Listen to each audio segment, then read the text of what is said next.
Time now for our newspaper review. Sally joins me, so we're going to have a quick look to see what headlines are around the world this morning. And The Independent here in the UK claims that a commander of an Al-Qaeda affiliate in Syria tried to stop jihadists from the group Islamic State kidnapping British aid worker Alan Henning, telling them that their actions were wrong under Islamic law. The Guardian covers British Prime Minister David Cameron's parting plea to Scots ahead of the vote on Thursday. He spelled out the stark costs of a painful divorce. Le Figaro looks ahead to French President François Hollande's vote of confidence in Parliament later and looks at whether he'll have the support from the left of the Socialist Party. The Financial Times looks at an OECD report which has revised downwards 2014 growth forecasts for all large economies except India due to three things: the unrest in Ukraine, the situation in the Middle East and the Scottish referendum.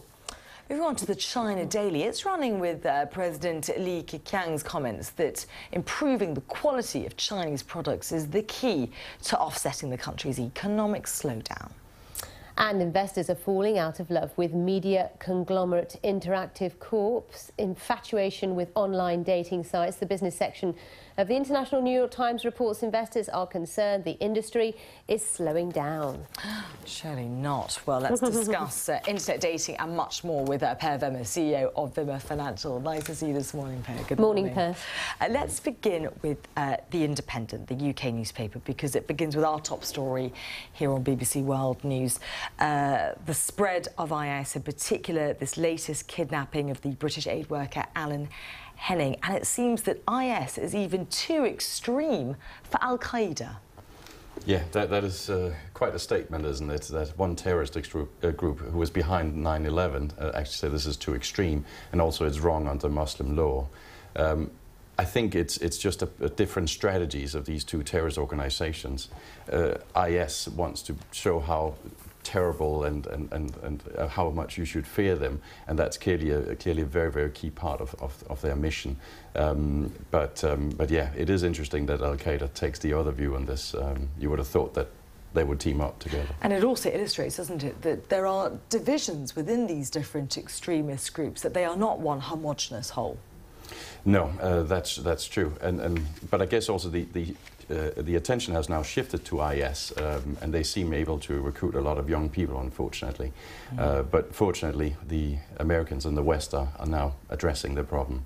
Also, as well, this article sort of highlights, because of what Alan Henning was actually doing, the fact that he was a taxi driver that was trying to get aid to some really difficult parts of Syria where they desperately need it, that it says it's now what IS is doing, repelling Muslims of all views, and that seems to be the general feeling and sentiment we're getting from different parts of the Muslim community, isn't it? That what's going on here is just absolutely abhorrent. Absolutely. I mean, it's terrible being in a hostage situation, but this guy, Alan, was trying to help Muslims there who were in a very, very poor state. I mean, it is absolutely appalling and evil. OK, let's move on, shall we, and look at the front page of The Guardian. The story dominating headlines here in the UK, this vote about Scottish independence.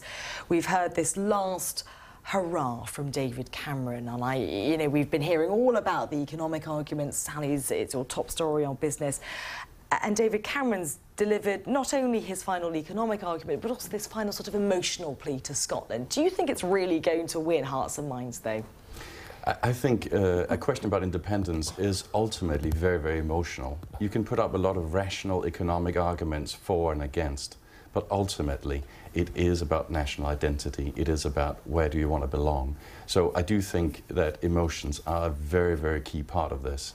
And it's actually surprising for me to see that how late in this whole lead up to the referendum that the emotional aspect has kicked in. It's been all about what business thinks and what they don't think, and about what we're going to lose, and it's about fears, etc. But ultimately, this is about where do you want to be? Because now the emotion is not being held back at all, is it? Cameron saying that he's going to be utterly heartbroken by a yes vote. Do Scots care how David Cameron's heart's going to be? That's questionable. I guess it depends what side of the political spectrum you're on.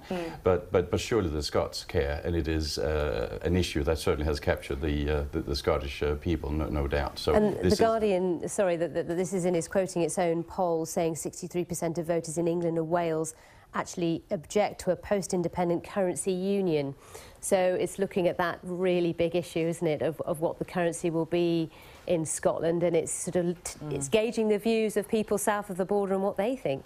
It comes down to the economics, but again, I don't think that that's going to be the main driving force ultimately for the undecided voters that's left. It is going to be down to that emotional argument. What are you expecting Friday morning's result to be? If I had to guess, I think it'll probably be a narrow no.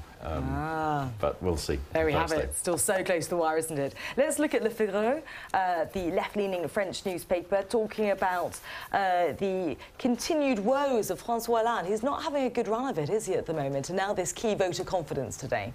He certainly hasn't had a great time of late, but also if you look at some of his policies, they hadn't been particularly clever, certainly from a business point of view. So no doubt. But it is a very key day for him today to see if he can then move forward with a vote of confidence. If not, the French political landscape will be a bit of a mess. But from a business perspective, were you encouraged by the reshuffle that we saw in the government towards a slightly more business-friendly approach? I think it's a little bit too little too late. I mean, they have really been almost anti-business. Everything from imposition of the wealth tax, where they basically drive a lot of the wealthy business owners to Belgium and to London, so out of the country, leaving the people who need state support behind. I mean, it has really been anti-business. And I think he's starting to realise, actually, there's economic realities behind winning an election. Okay.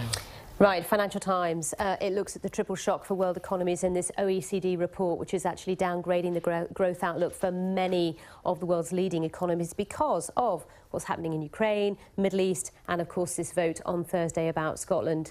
Are you concerned about the outlook for the global economy? I am, actually, and it seems like there's definitely a slowdown on the horizon. We had hoped that things would pick up a little bit faster, driven by the US, and we'd hoped that would spill over into Europe. It's quite clear that there's too many things going on in the world at the moment, which is causing concern. And there are three things that are very difficult to predict and difficult for markets to price in, aren't they? Absolutely, and if in doubt, you price in uncertainty, you take the negative view, and that's also reflected in the economic outlook here. So what we've seen is the US GDP forecast coming down to 2.1%. Interestingly enough, the UK is actually the fastest growing or expected growing country in 2014 at 3.1%. Another key factor in world growth numbers is, of course, China. Front page of the China Daily. The Premier there warning that in order to sort of stem this slowing down that we're seeing in the growth of the Chinese economy, they've got to start focusing on quality.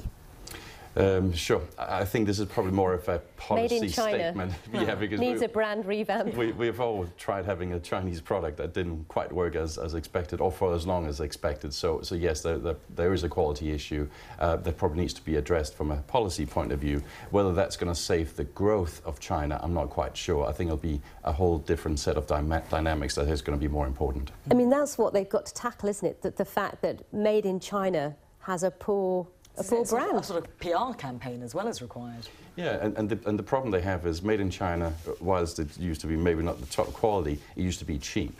But costs have been going up. So they can't just play the cheap card anymore because there are other competitors in Southeast Asia that can actually produce cheaper. So they got to shift into a higher value-add economy, and that's exactly what they're trying to do. Another thing that's had a sort of an image revamp is online dating, isn't it, Per? I'm not going to ask you if you've ever done it, but why in the not? international New York Times, have you ever done it? We all want to know now. We all want to know. Has it reached its peak, online dating, do you think? Should we still be investing in it, as IAC has been? Well, the global market for online dating is it's about $2.2 billion, so it is a big market. It is growing at about 5% a year, so there's no doubt there's an opportunity, but it's probably flattening out. Possibly reach its peak. And we still don't know if you've ever done it. Per Wimmer, many thanks for joining us here. Thanks for watching us. Do stay with us. Have a lovely day. Bye-bye.